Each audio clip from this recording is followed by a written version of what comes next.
All right, let's get into it. Imagine you're digging for coal, deep in the earth, and you stumble onto a single bone. But this isn't just any bone. It's a clue that leads to a real-life monster, a snake so gigantic it almost sounds made up. Today, we're talking about the incredible story of Titanoboa. So what was the biggest snake that ever lived?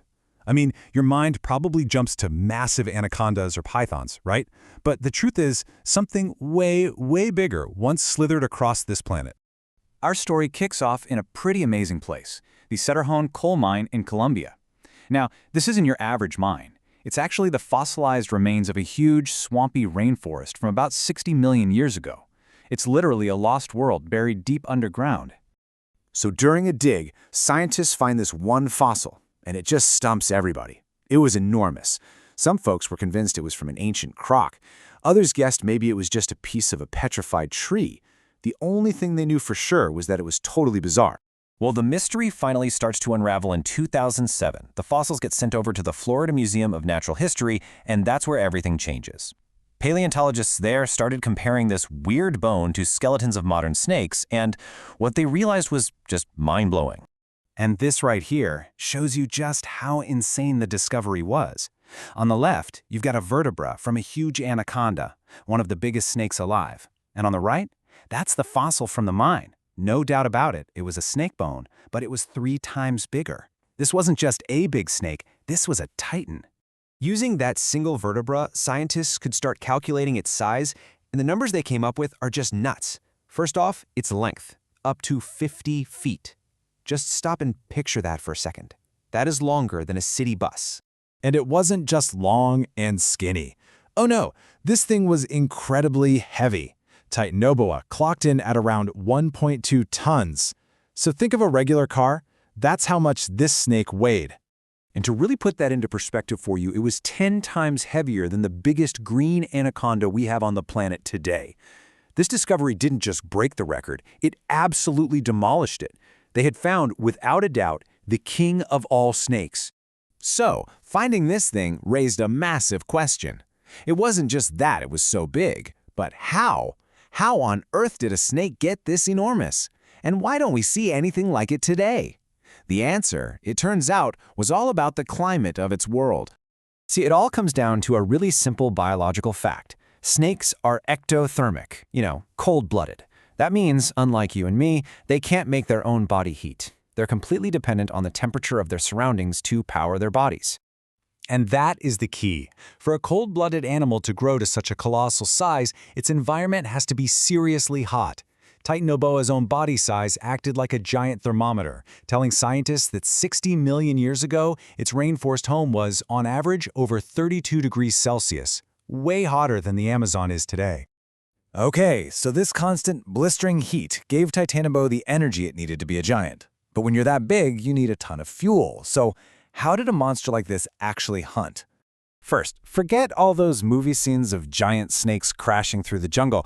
A creature this heavy would have been crushed by its own weight on land. Gravity would have made it painfully slow. Nope, Titanoboa was a water hunter. It lived its life a lot like a modern crocodile. The water supported its massive body, making it surprisingly fast and deadly. It was a classic ambush predator. It would just lie there, submerged in the murky swamp, perfectly still, maybe for hours, maybe for days, just waiting. And when some unsuspecting animal came down for a drink, bam! It would strike in a flash. And its attack was just final. Scientists estimate its constriction force was over 400 pounds per square inch. To help us understand what that means, they came up with this crazy analogy. It was like having 2 full-grown African elephants standing on your chest. Absolutely nothing could survive that kind of pressure. So what do you even eat when you're that powerful? Well, in Titanoboa's world, everything was supersized. It was hunting giant turtles with shells as big as a dinner table, and it was taking on massive prehistoric crocodiles that would make today's crocs look like lizards. It was a predator of predators. But for a while, one mystery was still bugging everyone. How did it actually eat these giant animals? The huge breakthrough came in 2011 with an unbelievable find, a Titanoboa skull. You see, snake skulls are super fragile and almost never fossilize. This skull proved that, just like its modern relatives, it could unhinge its jaw to swallow prey way, way wider than its own head. So here we have this perfectly evolved creature, right? A colossal hunter, top of the food chain, no enemies. If it was so perfectly adapted for its world, why isn't it still here? Why did it disappear? The answer, when you boil it all down, is pretty simple and kind of profound.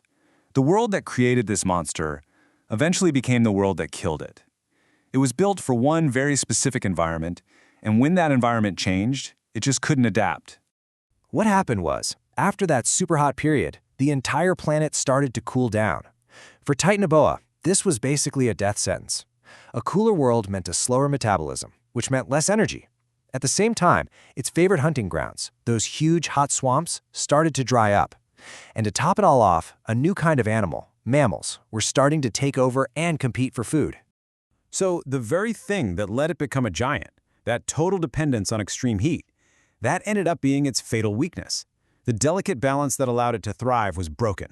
A drop in global temperature of just a few degrees was all it took to doom the biggest snake that ever lived. The story of Titanoboa is just this incredible reminder of how deeply tied life is to climate. And it leaves us with this one final, kind of chilling question to think about. If a few degrees of global cooling was enough to wipe out a monster, what could a few degrees of warming in our time create? Or what could it undo forever?